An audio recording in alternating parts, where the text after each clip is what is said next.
on in the last couple of years. So upside down, over and over, the 83 of Mike Afrano. A big wreck coming out of turn number 4. Into the grass he goes. Another car sliding by.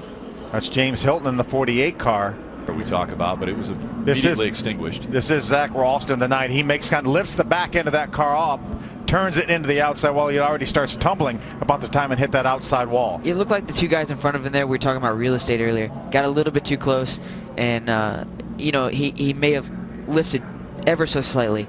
When you do that, the guy hits you from behind. Obviously, once the rear tires are off the ground, you're not any movement on that wheel is going to turn you that direction, and unfortunately turned him head on into the outside wall, and over he went. And remember, it's the landings that are violent. Yeah, flying through the air, I do that. Yeah. It's wow. Look how high that tire got up above the car. He's probably glad this is one ride in his life that's over. I mean, you know, when it's all said and done, you don't see many like that anymore, and that was really safe. We're going to take a look at it at about 200 miles an hour here.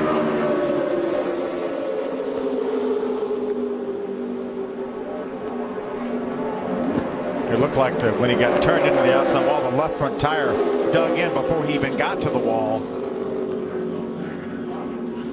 6.5 tumbles for Mike Afrano.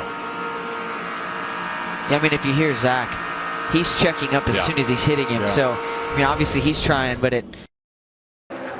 Greg Biffle has climbed back in his race car. He's going to go back out in the draft. Now, I spoke to his crew chief, Matt Pusha, and I said, what did you fix? Whoa, he says, well, trouble on the back. Trouble on the back once again. The 9 of Ambrose goes around, as does the 1.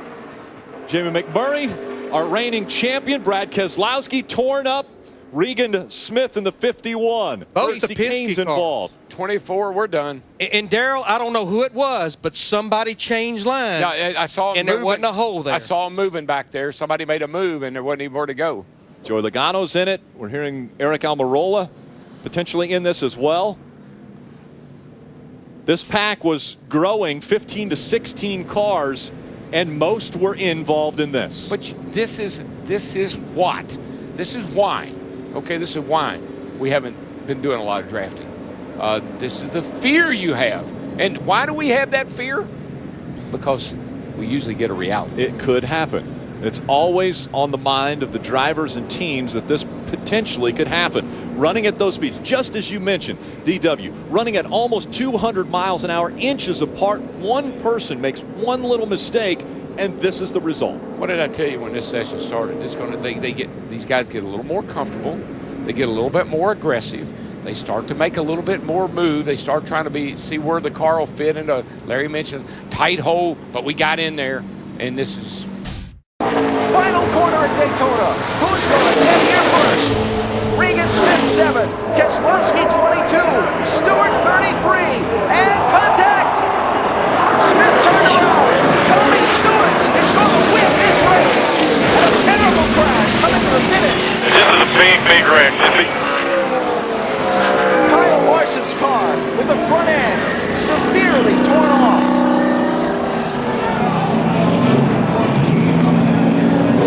He's bailing out of the car. Part of that car did pierce the catch fencing shy of the start-finish line. You see some of the others involved. Of today's race, an accident coming to the checkered flag forced that 32 car of driver Kyle Larson up into the safety fencing. Kenseth with Harvick behind him. Oh, there's contact. Stewart into the middle of the pack and over.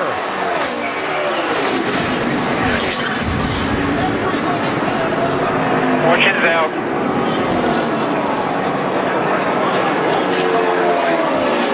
And a huge wreck to end this race. Matt Kenseth is going to get to the finish line first. They have just called confirmation that Matt Kenseth is the winner of this race.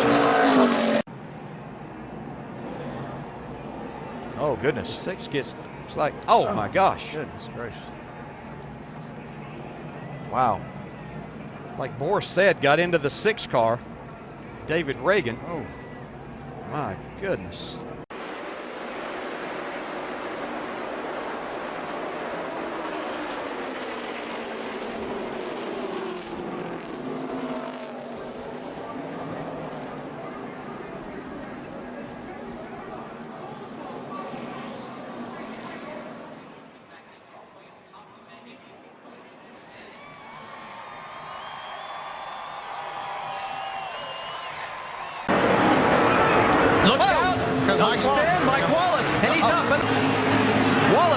gets back on all fours. The 38 of Leffler is also involved. The race is going to end under caution.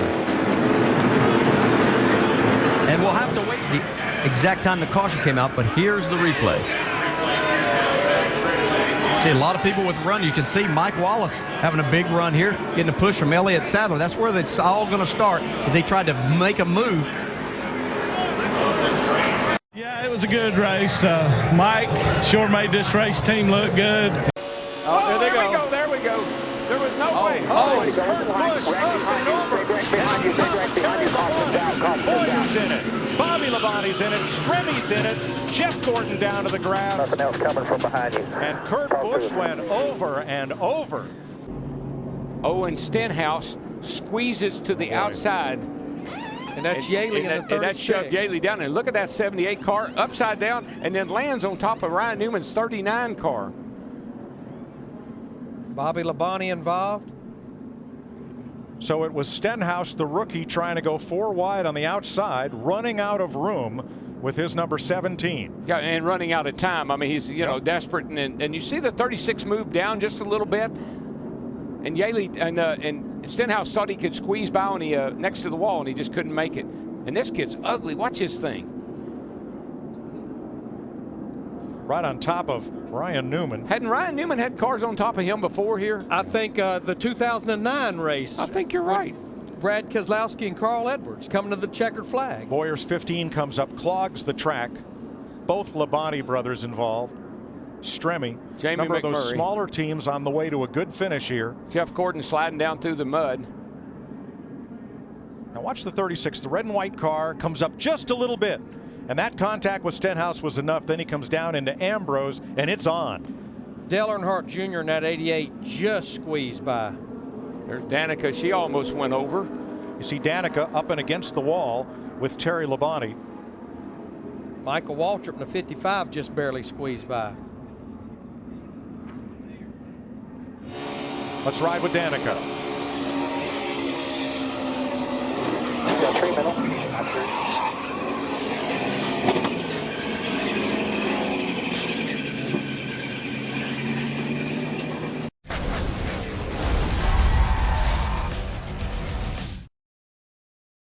Turn 2, Ryan Newman tried, and he finally dumped David Gilliland.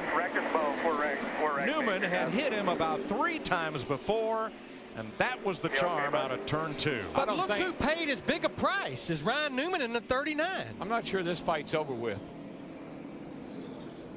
This went on for 3 straight laps. Newman trying to get by with the bumper, and Gilliland ended up. What's the guy coming out of this 38 car? I think he might be a little ticked. Would not be the least bit surprised. He's trying to get out of his car. I know that. Well, I know who I would be ticked at if I was in that 39 crew and he's getting out of the race car and he's going to go over and confront Mr. Newman.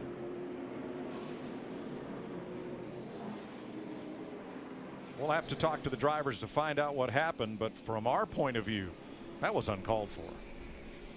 Well, if you're Ryan Newman's team, you've got a destroyed race car. That's what makes no sense. Well, it's the 5th caution of the day, and it comes out right at lap 300. 100 miles to go in Dover. As Ryan Newman turned David Gilliland around. And that discussion probably going to continue for a while. Neither one of them look very happy, that's for sure. And Darrell, there's a bit of racing etiquette. You get to somebody's bumper and you give them a little shot that says, I'm here, I caught you, I'm quicker, I want to get by you. But tempers boil over on a hot day in Dover.